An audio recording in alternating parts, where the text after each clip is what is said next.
The killers of Ahmaud Arbery were led to their cells in handcuffs on Friday to begin their life sentences, as rifle-toting members of the new Black Panther Party protested outside the Georgia courtroom. Travis and Gregory McMichael were both sentenced to life without parole for the February 2020 murder, while their neighbor William Roddie Bryan, 52, who filmed the murder, will be eligible for parole. The trio were later seen being led away from the courtroom in handcuffs, the McMichaels never to be seen in public again. Travis McMichael was shackled by the ankles as well as being handcuffs, the other two men were just handcuffed. During the sentencing hearing, heavily armed members of the new Black Panther Party gathered outside, raising their fists in a show of support for the Arbery family. Members of the Black nationalist group, which is also anti-white and anti-Semitic, also congregated outside the courthouse during closing arguments, leading the defense lawyers to call for a mistrial and accuse them of intimidation. Along with banners showing Ahmaud Arbery's face, the group also carried black and white coffins with mannequins inside them that feature the names of black men killed by police, such as George Floyd. The NBPP was founded in 1989 and is designated as a hate group by the Southern Poverty Law Center. The group is not affiliated with the original Black Panthers from the 1960s, and members of the original Panthers have accused the NBPP of the misappropriation of their name, both in public statements and in legal action. Travis McMichael, 36, left, and his father Gregory, 66, were handcuffed as they were led from court on Friday to begin their sentences. William Bryan, the 52-year-old neighbor of the McMichaels, is seen being led away. He too was sentenced to life, but unlike the McMichaels, he has the possibility of parole. A member of the new Black Panther Party is seen outside the Glenn County Courthouse on Friday. The heavily armed NBPP members marched outside the courthouse on Friday as the trio were sentenced for Arbery's killing. Arbery's parents asked a judge to sentence his killers to life without parole on Friday at a courthouse in Georgia, saying they lynched him in broad daylight and targeted him when he felt most free and alive. Pictured are members of the NBPP. The NBPP flag is hoisted aloft as the party members march in front of the Georgia courthouse. Members of the NBPP raised their fists to show support for the Arbery family during Friday's sentencing.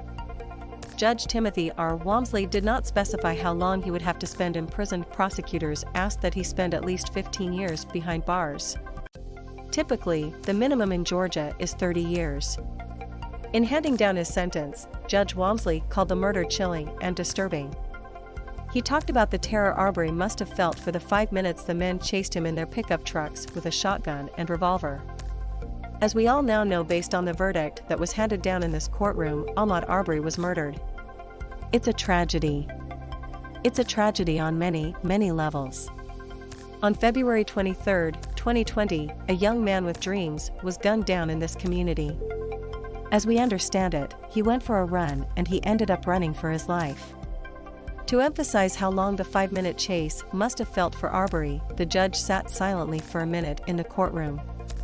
That 1 minute represents a fraction of the time that Ahmaud Arbery was running in Satilla Shores. The chase that occurred over a 5-minute period. When I thought about this, I kept coming back to the terror that must have been in the mind of the young man running through Satilla Shores, he said. He was hunted down and shot, and he was killed because individuals took the law into their own hands.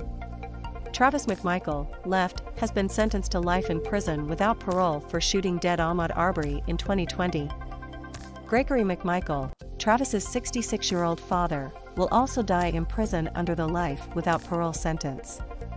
William Roddie Bryan, the 52-year-old neighbor who filmed the murder, was sentenced to life, but he has been given the possibility of parole. Prosecutors asked that he have to serve at least 15 years behind bars. Judge Timothy Walmsley on Friday called the killing chilling and disturbing. He talked about the terror Arbery must have felt as the men chased him in their pickup trucks for 5 minutes. He then recited some of the comments made by the McMichaels after the shooting to prove that it was a callous execution, and said they never showed any remorse. Remorse is something that's felt and demonstrated. In this case, getting back to the video, after Ahmaud Arbery fell, the McMichaels turned their backs. They walked away. This was a killing. It was callous and it occurred because confrontation was being sought. The most violent crime in Satilla Shores was the murder of Ahmaud Arbery. The record speaks for itself. Greg McMichael, tried to establish a narrative. He said he was trapped like a rat. Ahmaud Arbery was shot and killed in Brunswick, Georgia, U.S. on February 23, 2020, 1 year on. He said, "Stop or I'll blow your G head off." He told Travis, "You have no choice." He also said, "If I could have gotten a shot at the guy, I would have shot him." Unlike the father and son, Bryan appeared to show some remorse in the days and weeks after the killing, he said. However, all three acted as vigilantes, chasing down Arbery and then murdering him because they were seeking confrontation. Taking the law into your own hands is a dangerous endeavor. Ultimately, with regard to the murder of Ahmaud Arbery, it holds us all accountable. At a minimum, his death should force us to consider expanding our definition of what a neighbor may be and how we treat them. I believe that assuming the worst in others, we show our worst character. Assuming the best in others is always the best course of action. Maybe those are the grand lessons of this case, the judge said.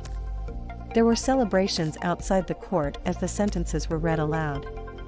Earlier, Arbery's parents asked a judge to sentence his killers to life without parole on Friday at a courthouse in Georgia, saying they lynched him in broad daylight and targeted him when he felt most free and alive. On February 23, 2020, they chased Arbery, a 26-year-old black man, through a street in Satilla Shores. They said they thought he was a burglar. Travis pulled the trigger, with his father nearby. Bryan filmed the entire incident on his phone. In November, they were all convicted of murder, which carries a mandatory life sentence. Prosecutors chose not to seek the death penalty. Gregory and Travis McMichael and their neighbor William Bryan Jr. were found guilty of murder in state court on November 23 by a panel of 11 white jurors and 1 black juror. In compiling that jury pool, 1,000 people in the mostly white Glynn County were called. Pictured, the moment Arbery was shot by Travis McMichael.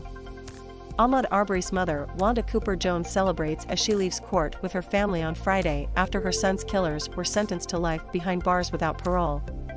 Ahmaud Arbery's mother, Wanda Cooper Jones, Center, speaks with supporters after Superior Court Judge Timothy Walmsley sentenced Greg McMichael, his son, Travis McMichael, and a neighbor, William Roddie Bryan, Friday, January 7, 2022, at the Glynn County Courthouse in Brunswick. Files. In this file photo taken on May 23, 2021, a woman holds portraits of Ahmaud Arbery and George Floyd during an event in remembrance of George Floyd in Minneapolis, Minnesota. Ahmaud Arbery's mother, Wanda Cooper Jones, left, and father Marcus, right, asked a judge to impose the maximum sentence possible for his killer's life without parole.